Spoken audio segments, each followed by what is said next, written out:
Society 13 Podcast Network. Redefining podcasts.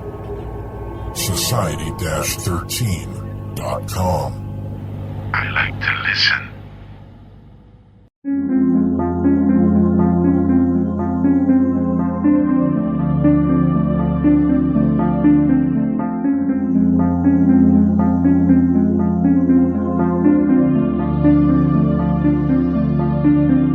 History tells the story of the world and of our lives. Sometimes that history goes bump in the night.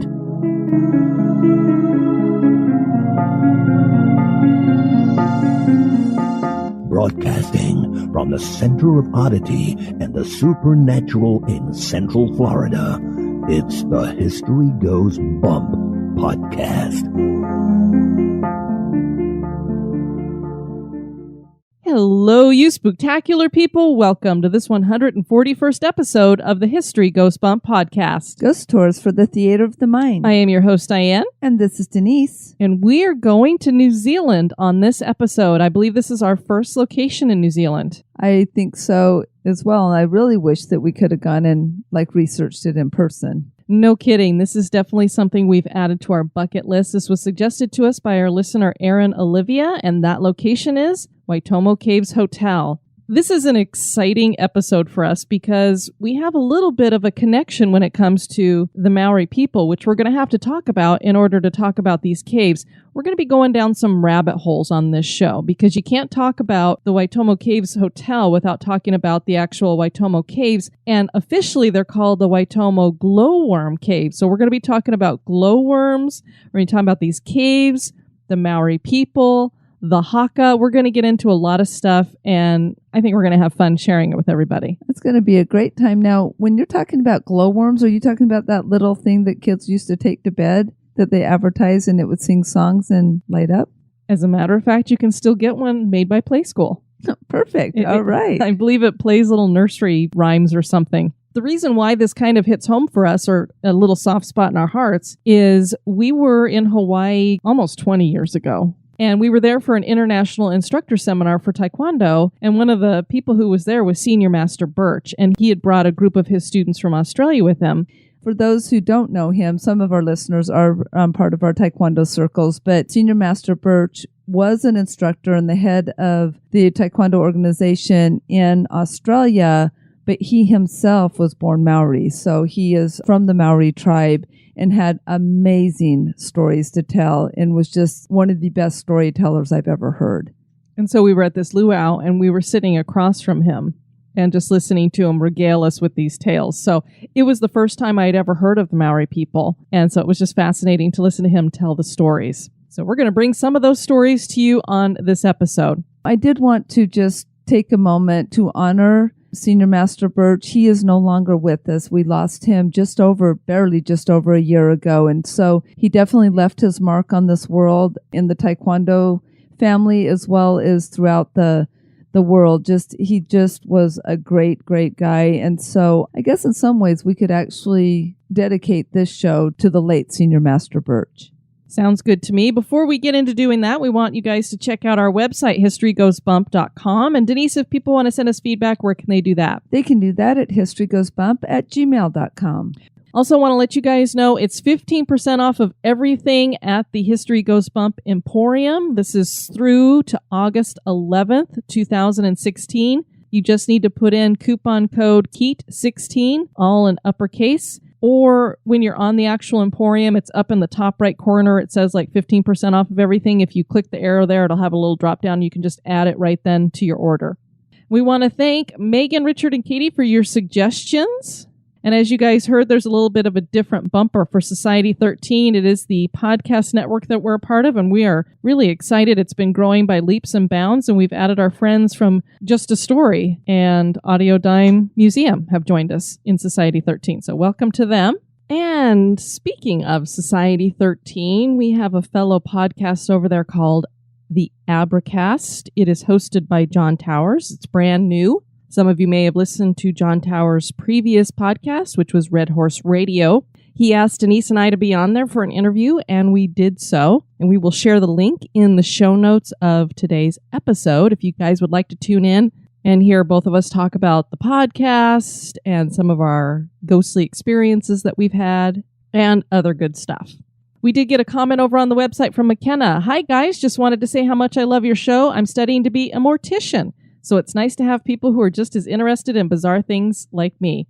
Please don't stop anytime soon or ever. Thank you very much, McKenna. And so now we have a yin and yang with a feminine and masculine energy going on. That's right. We have a mortician and an embalmer now. We've got it taken care of. Yes. We want to welcome to the Spooktacular crew Gwen. Hey, Gwen. Amanda. Hi, Amanda. Avery. Hey, Avery. Roxanne. Hey, Roxanne. Julie. Hi, Julie. And Denise, who spells her name quite differently than you.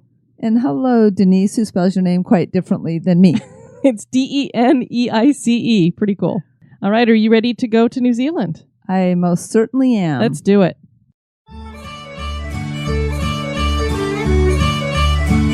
History Goes Bump is entirely listener supported. Become an executive producer for as little as $1 a month. Get listed on the website and invited to exclusive virtual meetups.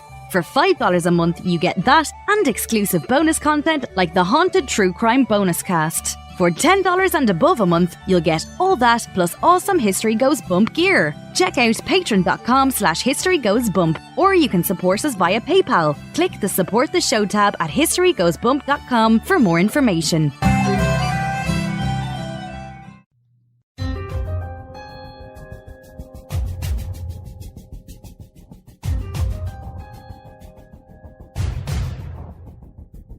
History is full of oddities, curiosities, mysteries, and the truly bizarre. Welcome to This Moment in Oddity.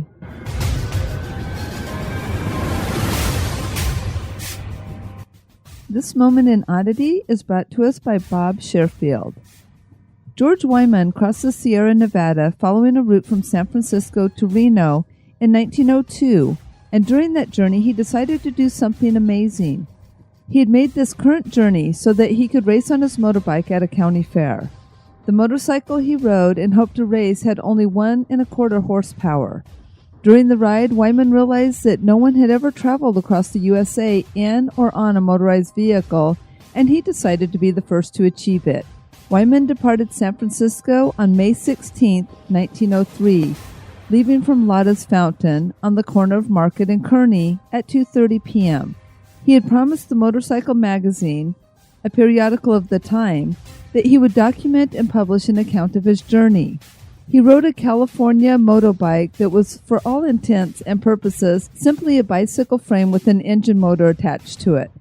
It was capable of 25 miles per hour and could cover 75 to 100 miles on a tank. Wyman carried with him surprisingly little in the way of equipment. He took warm clothing, money, a water bottle, oil and gas cans, a camera, cyclometer, a small set of tools and spare parts, and a long-barreled revolver. 50 days later, on July 6, he rolled into New York City. His motorcycle was so broken by the time he reached Albany that he had been forced to pedal the last 150 miles using a path reserved for licensed cyclists. He had completed his journey, and he was the first person to undertake and complete a transcontinental crossing on a motor vehicle. It had taken him 51 days to cover the 3,800 miles. Then, just 20 days after he arrived, Horatio Nelson Jackson completed the same journey in a car. Jackson's cross-country trip had taken longer than Wyman's. He had 2 companions with him, 1 human and 1 canine. And the journey took 63 days from the West Coast to the East Coast. To the American people, it didn't matter that Horatio's journey took longer. He had captured their imagination because he had done it in a car. For this reason, most people do not know that Wyman was the first man to cross America on a motorized vehicle. That such a pioneer could almost be forgotten because he accomplished the feat on a motorbike certainly is odd.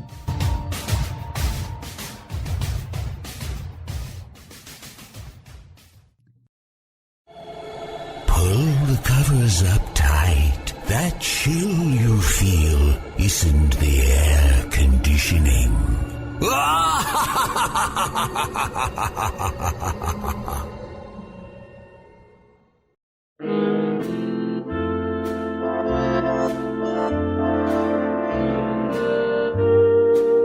This Day in History.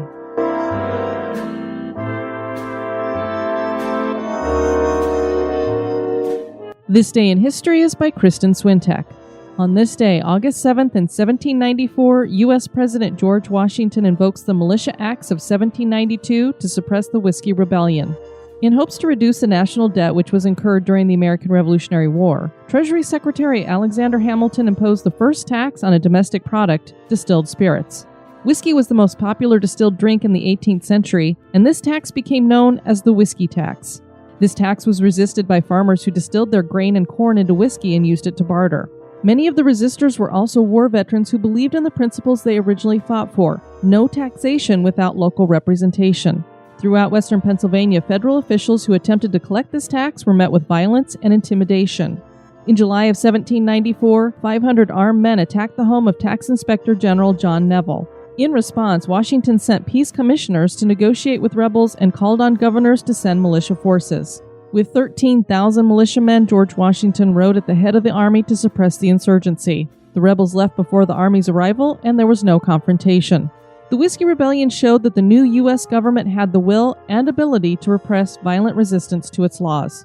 The whiskey tax was repealed when Thomas Jefferson came to power in 1801.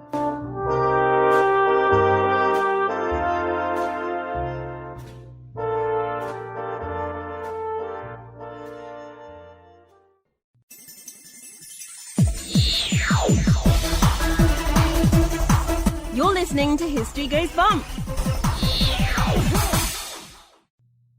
Waitomo is a beautiful natural location on the North Island of New Zealand that is known for its lush bush area and sea caves.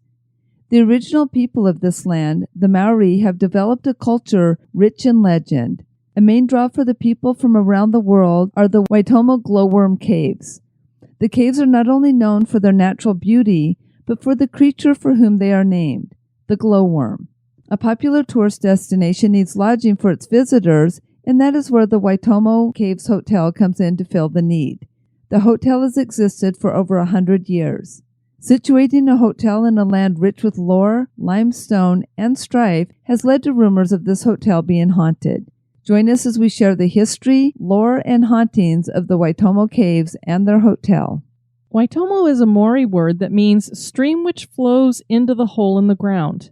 The name makes sense when considering that beneath Waitomo winds a series of caverns formed millions of years ago. Limestone bluffs shoot up above the ground, dotting the landscape. The Maori have been here since 1350. They claim to have come from the mythical Polynesian land of Hawaii. In reality, they came by canoe from eastern Polynesian islands. They settled on the shores of what would become New Zealand, and they hunted seal and moas, which are a type of bird now extinct. And I think we talked about them in one of our Moments in Oddity, actually. They spread out and lived in small tribal groups. The Europeans arrived in the 1800s, and initially it was mainly missionaries. They converted many of the Maori to Christianity. There was peace until the British tried to establish rule and set laws. In 1840, the Treaty of Waitangi established British law and government, but the Maori revolted and the Maori King movement, or Kingitanga, was formed. This would be the first time that the Maori had a king, and the first king was Potatu Te Werawero. A dynasty was started with his coronation in 1858. This caused war, particularly in the 1860s. This war was known as the Waikato War. The Maori sought to defend their authority and lands. Eventually, the Maori lost much of their land. The Kingitanga continues today, and it is important to understand that this was not something formed against the British Crown as much as it was formed for the Maori. A fun fact here is that the Maori perform traditional dances called hakas, and the most well-known, particularly to myself and Diane, is the Kamate haka, and that dance dates back to the early 1800s. We are going to play a portion of the audio for the Kamate haka. I was going to try to get Denise to sing it, but she wouldn't go for it. No, because this particular haka, from my understanding, is supposed to be done by men, not women. And that's probably because some of the meaning behind the words has to do with the female flower. So here you go.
just love that, Denise. And what's so incredible about that is anytime we've been around the Australians or the New Zealanders, the guys generally would get up and do this for us. And it's very dramatic and sticking out the tongues as far as you can get them. And it's a lot of fun to watch. Those of you who are into soccer have probably seen, I believe the team is called the All Blacks. That's the New Zealand soccer team. They do this quite often. Yeah, and it is funny because when we were at camp last month, I told the Australians that were there, the Australian team, I said, I miss you guys doing the haka. And they're like, well, ma'am, that's not an Australian chant. And I said, well, I know, but I said, for me, I will always associate it to the Bairui Australian Taekwondo team because of their instructor that we already mentioned, the late Senior Master Birch, because since he was Maori, a lot of his students knew the haka and would teach our guys the haka when they were sharing different cultural things. So even though it's not Australian, I always associate it to Australia, I guess. The Maori consider the caves of Waitomo to be tapu, or sacred. They believe the caves are inhabited by taniwa, guardian beings that live in rivers, in the sea, and dark caves, and patu parehi, whom are pale-skinned spirit beings that, according to Maori folklore, live in deep forests and mountaintops in New Zealand and are thought to use ethereal flute music and singing to lure people to their doom. I was about to say I would love to hear the flute music, but I will take a pass on that. This reminds me of the sirens of Greek mythology. Mm-hmm. Same kind of thought there. It is thought that the caves have been used as a burial ground for the Maori as well, so that's why we might have a few issues when it comes to the cave and hauntings and things. The caves are believed to have formed some 30 million years ago. Fossils and other deposits gathered on the seafloor, forming sedimentary rock. Volcanoes erupted and the shifting caused earthquakes, and through this process, huge slabs of limestone were lifted out of the sea. And Diane, I have to giggle just a little bit because now you're starting to sound just a little bit like James Michener at the beginning of his book, Hawaii. Just saying. Well, that's how all these islands got formed, isn't it? It most certainly is. The rocks had cracks into which water flowed, creating caverns that are the caves we see today. Inside the caves, visitors can see limestone crystal deposits, stalactites, and stalagmites. Exploration of the caves by Europeans began in 1877 when government surveyor Fred Mace floated on a raft into the caves.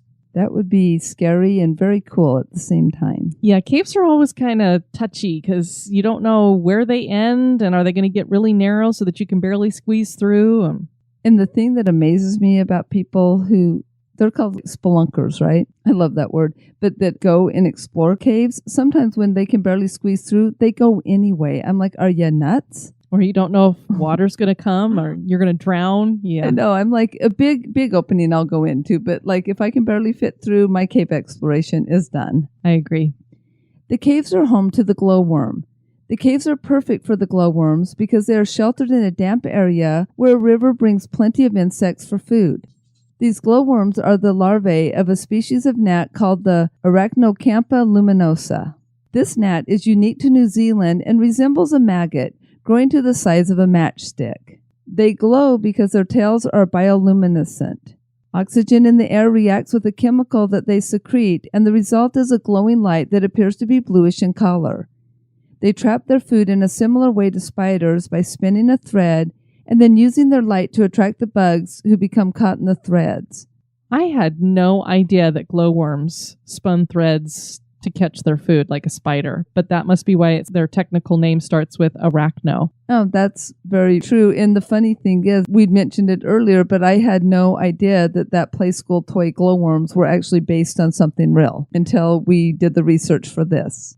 I learned a lot with this. That's why I'm just having so much fun with this one. Thank you so much for suggesting it, Aaron.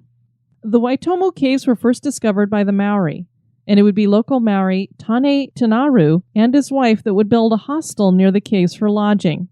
They picked a spot where a British fort had formerly been located. They completed construction in 1904 and called it Waitomo House. New Zealand had established the Department of Tourism and Publicity in 1901, and the goal of the government department was to buy up these national treasures. In 1905, the department bought both the caves and the hostel, and a paper at the time claimed that a W. Rattan was running it when it was purchased. And I'm not sure where this W. Rattan comes in because this was from a paper, that name, and there was only about a year here between the hostel being built, so I'm not exactly sure where he comes into the picture.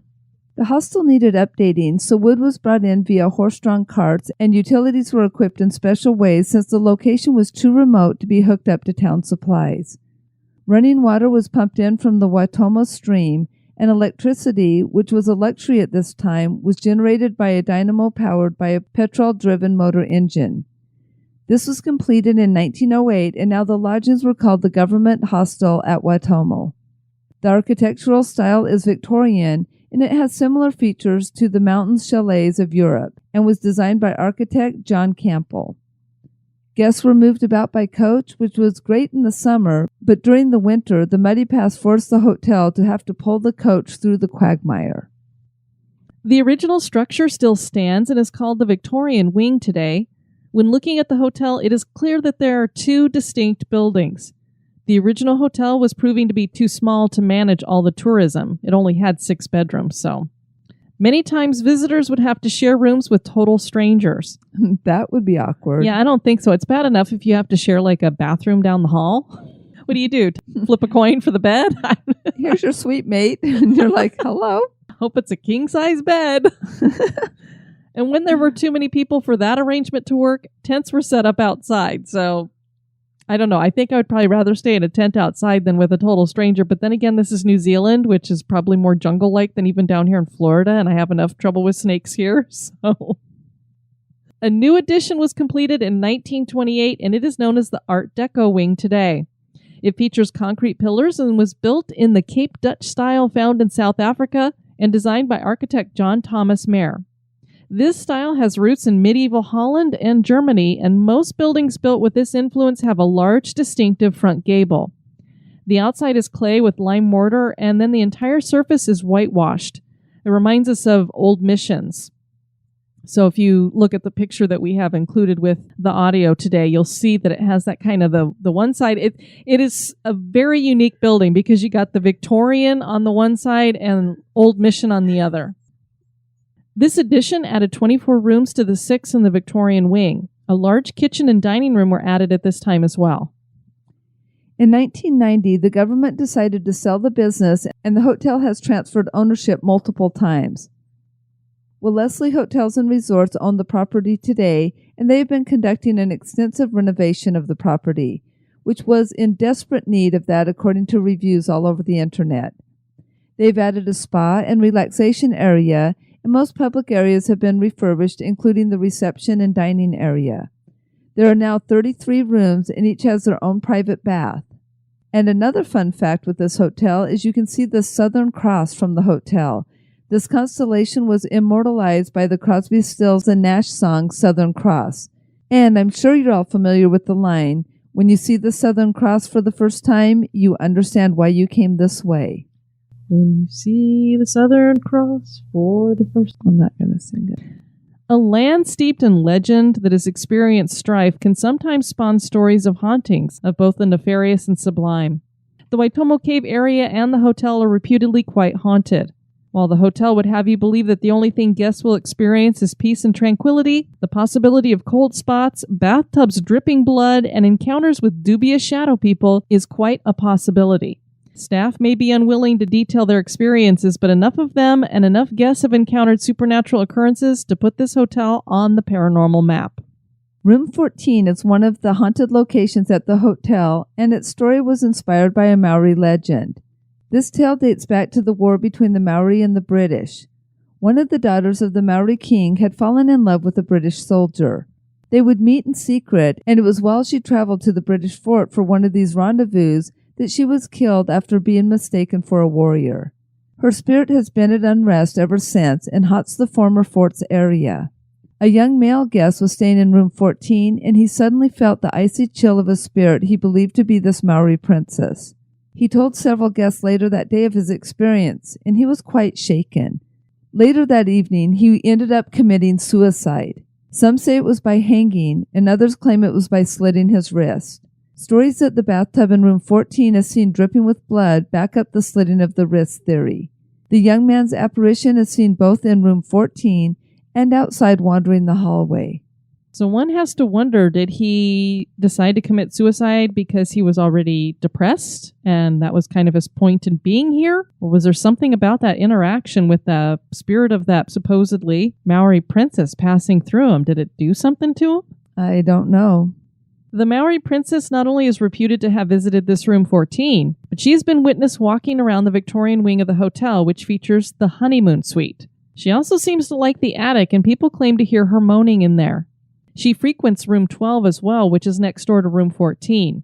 Lights move about the room, and guests complain that their bed sheets are pulled off and something unseen tickles their feet. If it's just tickling my feet, I think I'm okay with that. But I thought bed sheets were supposed to be shields, so how is she pulling those off?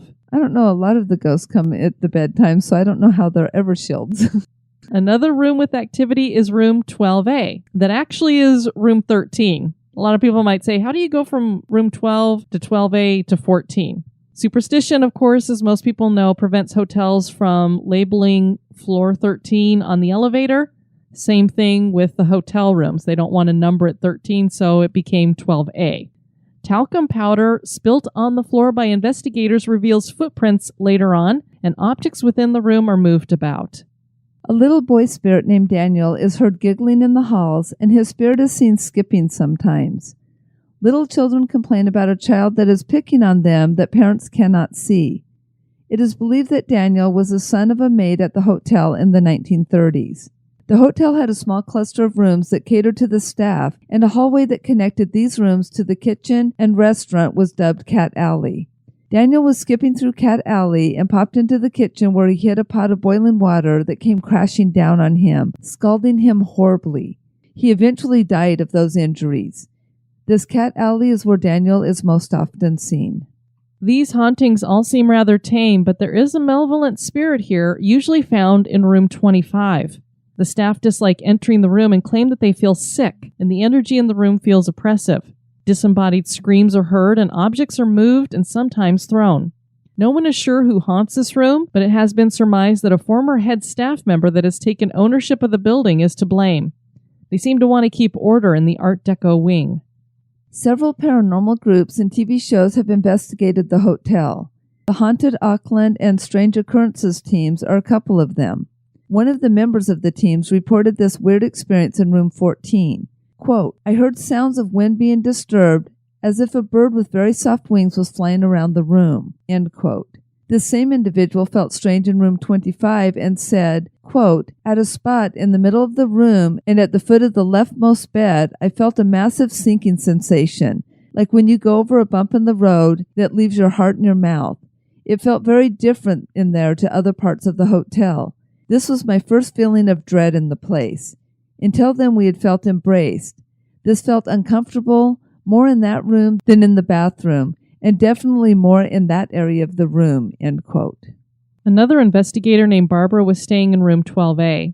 She'd been wearing a cross, and she took it off and put it on the nightstand before going to bed. The next morning, she found it broken and took a picture of the cross, and I saw the picture. Obviously, we don't know. She could have broken it herself, but one of the crossbars is broken off. That's not something that would just happen on its own, really, so. No. A woman named Christine claimed to catch an EVP at the hotel during a stay in 2006. My hubby had just asked me if I wanted a glass of wine. I said yes. He handed it to me, and I said thank you, and continued to tape the room. When I took a breath, there was a very audible sigh and arg. Neither of us heard a thing at the time, and it is not my husband's voice. Kind of a weird thing for a ghost to say, arg. Maybe it was a pirate. Maybe. Arg.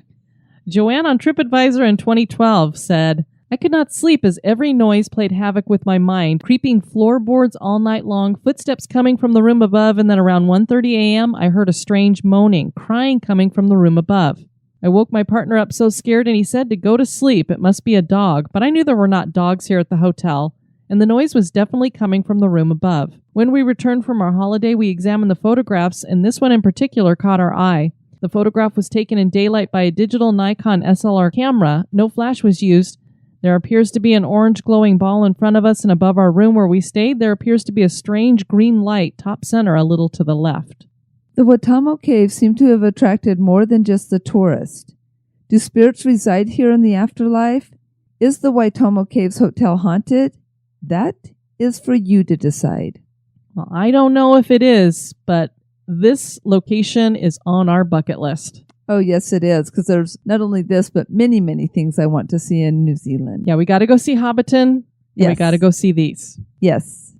Our next location has been suggested by a couple of our listeners, Sloss Furnaces. I'm looking forward to this one. It's a very different location than anything we've done before. Was suggested by Lisa Atkinson and Megan Parks.